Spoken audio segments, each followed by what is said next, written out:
Hey y'all, I'm CQ and this is Spirit Gumbo, the podcast where we stir the spiritual pot with truth, spice, and sass. In today's Season 2 finale, we're talking about what it means to be awakened without living activated, and why discernment matters when your eyes are open, but not everyone is seeing what you see. We'll start with a gumbo bite, not your job, not your quest. Then it's story time with CQ. You can't unopen your eyes.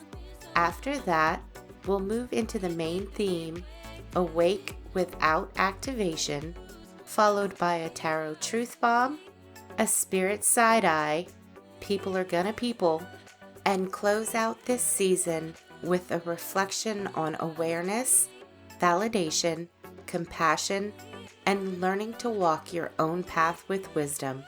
So, grab your candle, sip your tea, and let's get into it. This ain't just talk. This is Spirit Gumbo with CQ. All right now, here's your gumbo bite for today. Something short and spicy to stir into your soul. You can lead a horse to water, but you can't make him drink.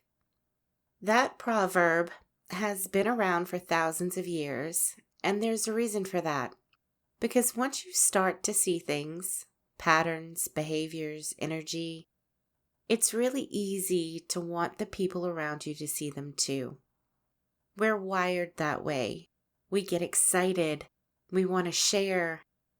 We want to point it out. We want people to see what we see. And well, that's where things start to go sideways. Because just because you see a pattern doesn't mean everyone else will. And more importantly, it doesn't mean they have to. Let's look at this like a multiplayer online game. We all pick our own character, our own role, and while we might start in the same place, we don't stay there. Some people are still learning the basics, others are a few levels ahead, and some are playing an entirely different part of the map. We might cross paths for a bit, we might run a level together, but we're not all in the same phase of the game. And while we might want to help someone who's on a quest we've already completed, that's not actually our job. We can share what we learned along the way. We can walk beside them while they figure it out. But we don't get to answer the questions for them, and we don't get to make the decisions. When they hit a crossroads, it's not our place to choose left or right. We walk with them after they've decided which path to take. Because awareness doesn't require urgency. Awareness requires discernment. Knowing when to share and when not to. When to speak and when to simply stay present. Because at the end of the day, as I'm getting really fond of saying, we all have choices. Now, take that with you and stir wisely.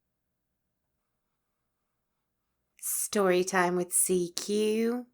You can't unopen your eyes. All right. Truth. CQ style. I don't trust people. And I don't mean that on an individual basis, because obviously there are people I love, people I trust, people I let get close to me. I mean humans as a whole, as a species. I don't fully trust what humans will do when power, fear, control, money, survival, or ego gets involved. Because everybody has an agenda somewhere. Everybody has motives. And everybody at some point is trying to protect themselves. And yes, I know that's a pretty pessimistic stance to take. I can hear it now. CQ, that's no way to think about people. And maybe it isn't. But all I can say is the track record kind of speaks for itself.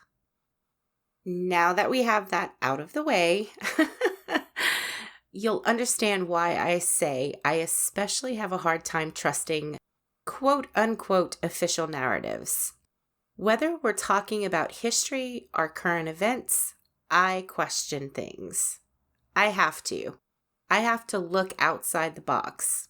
I like to play devil's advocate, if you will.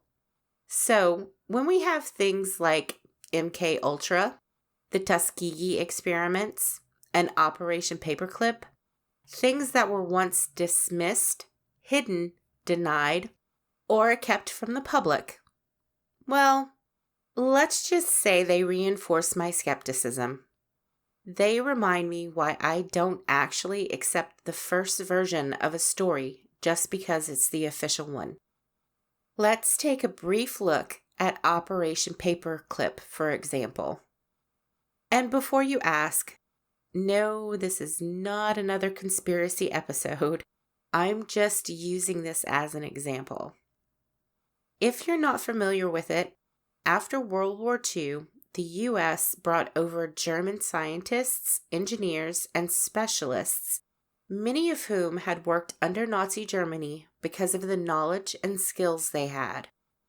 The goal was to use that knowledge to advance American science, military research, and technology. In the U.S., that program became known as Operation Paperclip. Now, this happened after World War II, starting around 1945. But for a long time, it was treated like a rumor. It wasn't until decades later, when documents started being declassified, that more of it was officially confirmed. So, that means people were talking about it for years before anyone in authority basically said, yeah, that actually happened. And I don't know about you, but that kind of thing sticks with me. Because when something can be kept quiet for that long, it naturally makes me question what else might take time before it ever comes to light. I don't think it's a surprise to anyone that there's a pattern here. Something happens. It gets classified, hidden, or put another way, deemed quote unquote not for public consumption. Then the rumors start. Then comes the denial. And sometimes, years later, confirmation. It is what it is. But when you see that pattern enough times, it makes sense that some of us start asking questions sooner rather than later.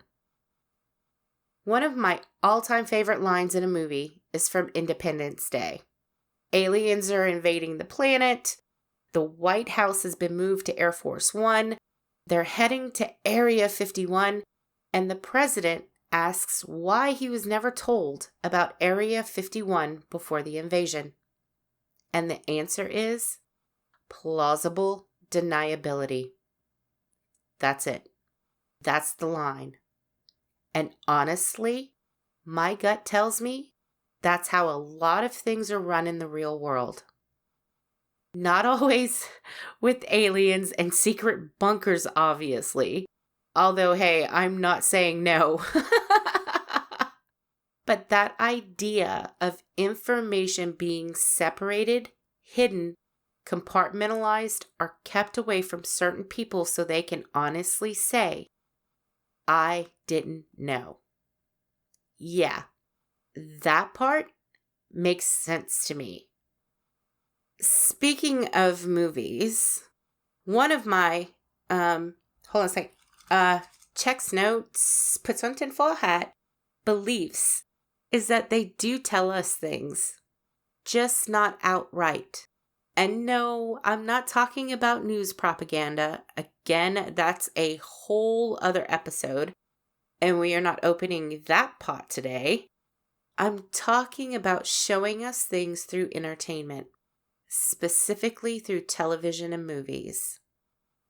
Don't get me wrong, I know there are conspiracies out there about how they control us, but supposedly have to tell us what they're doing first.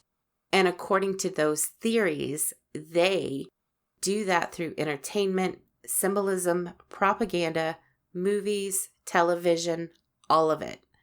And if you want to know who they are, well, depending on who you ask, it's some evil demonic cult trying to rule the world. Is that real? I don't know. What I believe is happening, and this goes back to plausible deniability, is that instead of things being told to us outright, certain ideas are introduced slowly. Why? Well, I'm sure there's a lot of answers to that. Panic is one, because how do you stop people from peopling? You don't cause panic. If you listened to my last episode, we talked about the many different reasons why the witch trials happened. Fear, control, religion, politics, survival, suspicion, all of it. And to me, this is an expression of that same idea, because people don't always respond well when information hits them all at once. So, movies and television can help move certain ideas along faster. Entertainment introduces ideas before those ideas become part of real-world conversations. When we see something repeated on film, whether it is real or not, our subconscious remembers it. Then, when we see something similar show up in the real world, our brain goes, "Oh yeah, I remember this."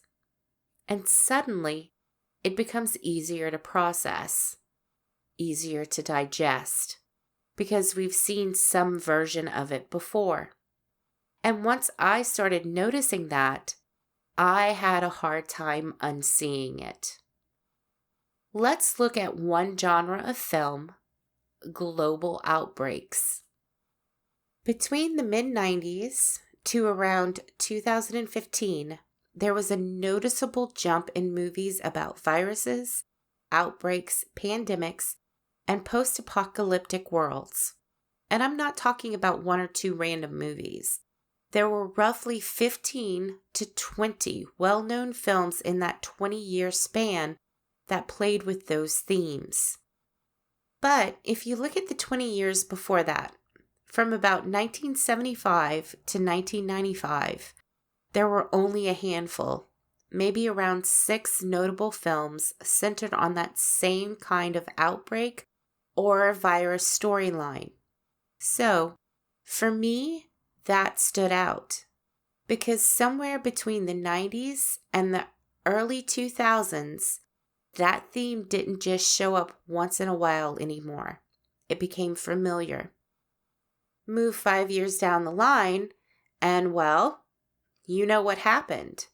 And I'm not here to argue about what was intended or what wasn't. I'm just pointing out that, from where I'm sitting, there was a 20-year window where virus outbreaks, pandemics, and post-apocalyptic survival stories became a lot more familiar in entertainment. And to me, that feels like a form of preparation. Whether intentional or not, that theme was already sitting in people's minds before real life forced us to deal with something similar. And when I see patterns like that, well, I have a hard time keeping them to myself. And I'll be honest, they make me emotional. Not crying emotional, mad emotional. Because I see them and I want everyone else to see them too. For example, my husband loves watching movies. Any and all types of movies. He loves the entertainment of them. Me, on the other hand, I do not like watching movies, and I'm very limited in how much TV I watch. Why? Because I cannot not see patterns. We were watching a movie one time. I don't even remember the name of it. It was supposed to be set in the future. And in this particular scene, this person was picking up trash, and bringing it back somewhere to collect money for it. But when they rang him up, he ended up owing them money instead of them paying him. I'm sitting there with my arms crossed, bouncing in my seat. My husband pauses the movie and goes, "What?" And I go off on a full tirade about how this is just prepping us for not having things in the future. And seriously, don't even get me started on how movies and TV portray spiritualists and witches. Because apparently, every tarot reader in the history of television is either a liar, a scammer, a criminal, or secretly trying to curse somebody from behind a beaded curtain. Honestly, I don't know how that man puts up with me, because when I see the pattern, well, I want to put people in jars. Not literally, obviously, but energetically, spiritually, with a label and a lid, sometimes absolutely yes. And sometimes in those moments, I have to remember he's just trying to watch a movie. He does not need a full-on dissertation about how the Lord of the Rings trilogy was one man's take on the Industrial Revolution. Sometimes he's just trying to be entertained. And maybe I need to learn how to do that too. To let myself just watch the movie. To be entertained. To not turn every scene into a spiritual, political, historical, energetic, symbolic research project with footnotes. Main theme: awake without activation. Words that are this close. The difference between the almost right word and the right word is the difference between the lightning bug and the lightning. Mark Twain. I want to shift now into two terms that are being thrown around a lot right now, especially on social media. And if you caught my episode on why language matters, you already know why this conversation matters. Because the truth is, they're not the same thing. But they get used like they are. So before we go any further, we need to understand the difference because where this episode is going depends on it. Let's start with the first word, woke or wokeness. Now, originally, this wasn't a buzzword or an insult, it was awareness. The term comes from African American English, going back as far as the 1930s, and it was used to describe being aware of racial prejudice and discrimination. You might have heard the phrase, stay woke. That's where it comes from. Over time, especially moving into the 1970s and then really picking up in the 2010s, with social media, the meaning expanded. It started to include awareness of other social issues, things like sexism, inequality, LGBTQ rights, and then it shifted again. It became tied to certain political ideas, social justice movements, identity conversations, and depending on who's using the word, it can mean very different things. Now, let's look at the second term, awakened. Awakened simply means you've woken up. Not in the social sense, but in the internal one. It's that shift from being asleep or moving through life on autopilot to becoming aware, conscious, alert to what's actually happening, both around you and within you. It's a transition from dormant to present, from reactive to aware. And in the context of this episode, we're talking about that mental and spiritual state, being aware of patterns, energy, and behavior without immediately reacting to them. This actually echoes a conversation we had back in season 1 about religion versus spirituality. Because just like that, you can be woke or awakened, both or neither. But because language matters, we need to understand the difference and, more importantly, why discernment matters. Awareness is just the first step. It's noticing the pattern. It's seeing not just the forest, but the road that goes around it. Discernment is what comes next, deciding what it means and what you're going to do with it. Do you take the obvious road, or do you take a different path through the forest? That's where clarity lives. Because at the end of the day, seeing the main road helps us move forward, but the cart paths, the dirt roads, the ones that cut through it, those are personal choices, and everyone deserves the space to choose their own way. Feelings, facts, and truth. Sometimes I have to shake my head at how the universe lines up examples for me when I'm writing these episodes. Because while I was working on this one, we were coming up on Mother's Day. So happy belated Mother's Day to all you moms out there.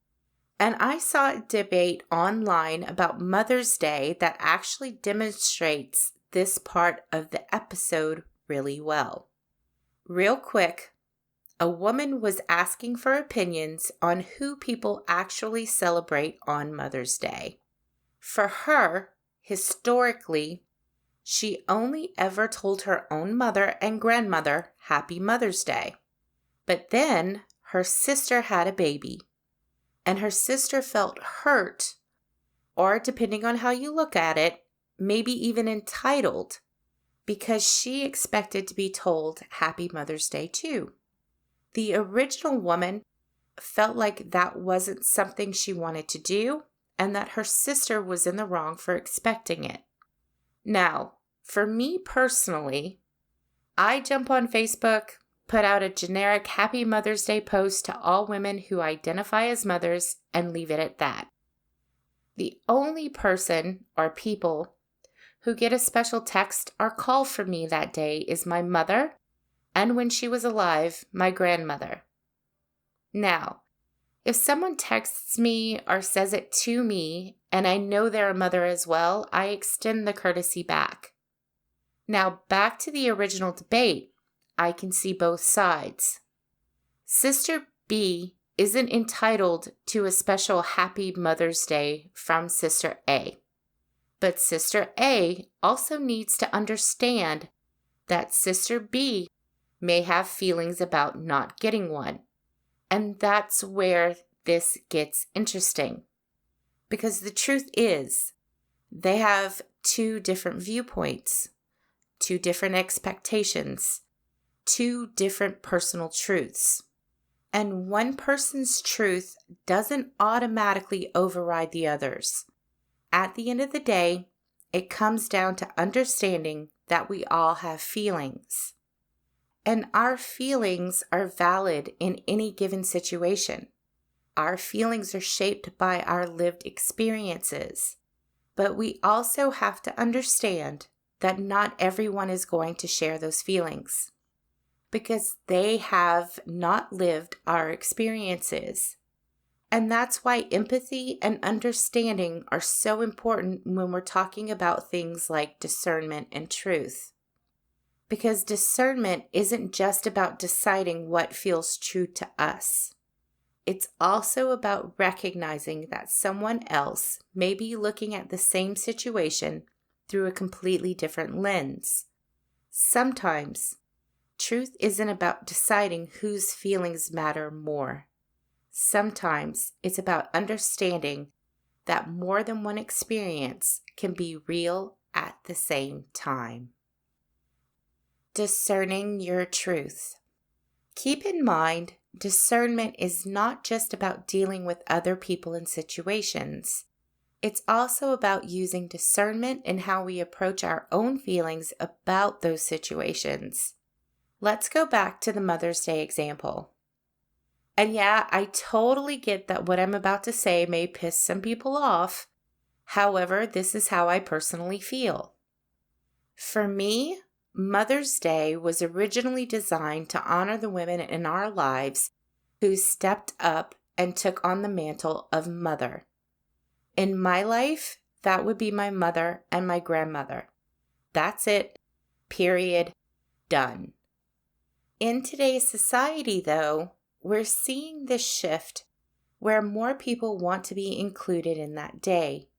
Dog mothers, cat mothers, bonus mothers, spiritual mothers, chosen mothers, and all the other versions of motherhood people connect with. Now, is taking care of a dog the same as taking care of a child? Let's be honest here, no. But that's also where discernment comes in. Because it's not my place to tell Becky down the street that her experience doesn't matter because she doesn't have kids. But it is also not Becky's place to make me include her in who I personally celebrate. What is my place is regulating my own feelings and not getting upset just because Becky believes she should be celebrated. That's the difference. I can have my truth, Becky can have hers, and neither one of us needs to force the other person to validate it for it to matter. Which brings us to validation. Because let's be honest, that's what people who are peopling are often looking for. Validation. Validation is the process of confirming that something is true, acceptable, understandable, or legitimate in some way. In psychology, validation can mean recognizing or accepting another person's feelings or experiences as real and understandable. But here's where we seem to get tangled. Validating someone's feelings does not automatically make their interpretation of the situation universal reality. I can validate Becky's feelings. I can understand that her pets matter deeply to her. I can respect that she feels love, responsibility, and connection in that role. But that does not mean I have to agree that caring for a pet is the same lived experience as raising a child. And it also does not mean I have to include her in who I personally celebrate on Mother's Day. That's discernment. It allows me to say your feelings are real without also having to say your truth has become mine. Quick question, CQ. What does this all mean in regards to being awakened? I'm glad you asked, because this is where awakened and woke split for me. Being awakened is not about being louder, more righteous, or more certain than anyone else. It's not about making everyone else see the same patterns you do at the same time you do. Again, take the Mother's Day example. For me, the distortion of Mother's Day is tied to the watering down of the sacred feminine. Now, is that by design? Or is it just a byproduct of people peopling? I don't know. And again, that's my opinion. But do I tell everyone how I feel about it? No. Why? Well, discernment. Because being awakened is about being aware enough to see the pattern, grounded enough not to be ruled by it, and mature enough to understand that not everyone is meant to see what you see at the same time you see it. Once your eyes are open, you may not be able to close them again, but you are allowed to see clearly without needing other people's validation. You are allowed to honor your truth without forcing it into someone else's hands. You can choose presence over urgency, discernment over reaction, and compassion over control. Because being Awakened doesn't mean dragging everyone into your path. It means walking yours with wisdom. It's time for a Tarot Truth Bomb, where Spirit speaks through the cards and I don't sugarcoat the message. Ask yourself, where in my life am I seeking validation instead of trusting my own discernment? Where am I reacting to what I see instead of choosing how I respond? What truth am I holding that needs wisdom, not urgency? Today's card is the Empress. Traditionally, the Empress represents nurturing, abundance, creation, fertility, compassion, and the natural cycles of growth. She is the energy of the mother, the creator, and the sacred feminine, reminding us that growth happens through care, patience, and connection. For me, the Empress always has this groovy 60s hippie chick energy to her.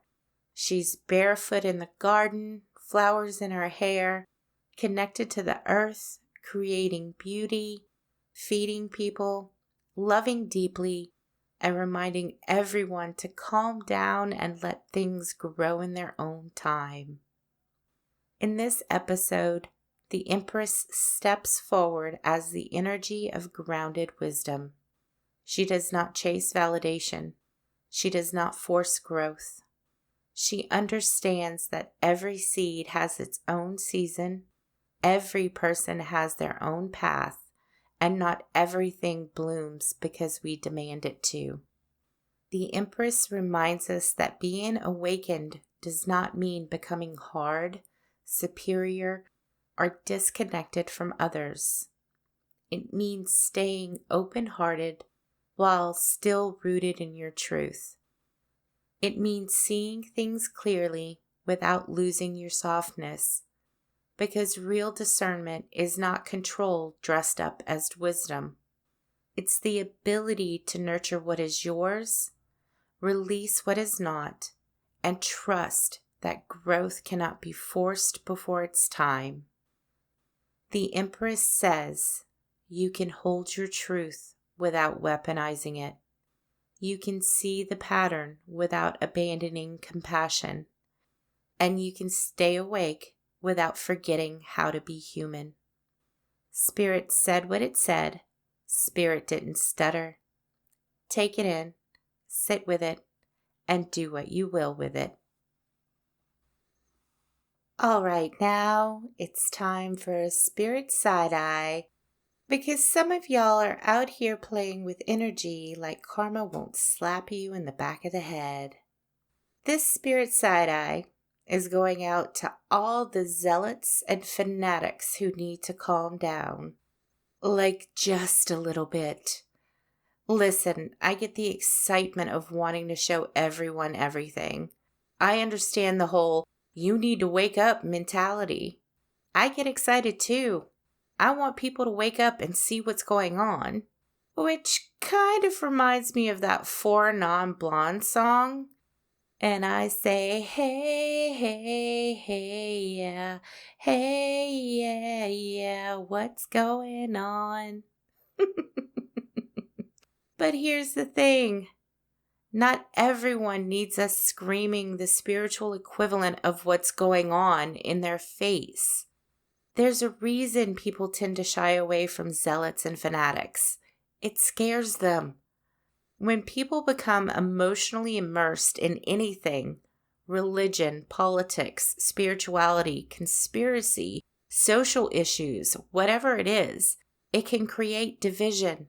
Because hyper-emotionality and making something your whole personality, it turns people off. Sure, small doses are fine. Passion is fine. Caring deeply is fine. But at some point, people are going to tune out the messages because they can't get past the messenger. At some point, you have to level those emotions. and let people people. They'll wake up in their own time, or they won't. And that's not your mess, your purpose, or your cause. That was your spirit side-eye. Now go sage your space and mind your magical business. I wish the mass awakening was happening a little quicker. Though to be fair, I do believe more people are waking up every day. And I've been sitting here waiting for things to shift. But my honest take on why it's taking so long? Division. Too many causes. Too many rallying cries. Too many people believing they are standing in opposition to one another. And I say believing because the truth of the matter is, we are more alike than we realize. We want to feel safe. We want to be heard. We want to protect the people we love.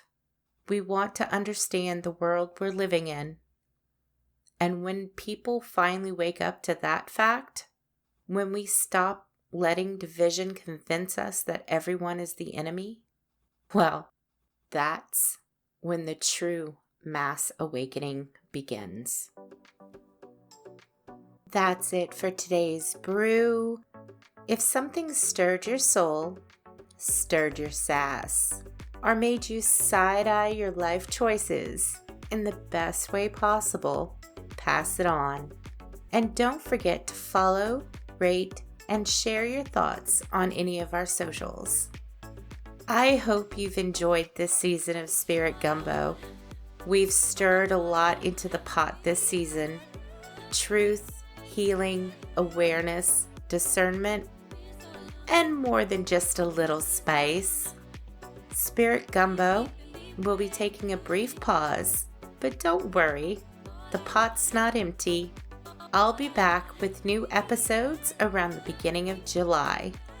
Until then, keep stirring your own soul with truth, spice, and sass.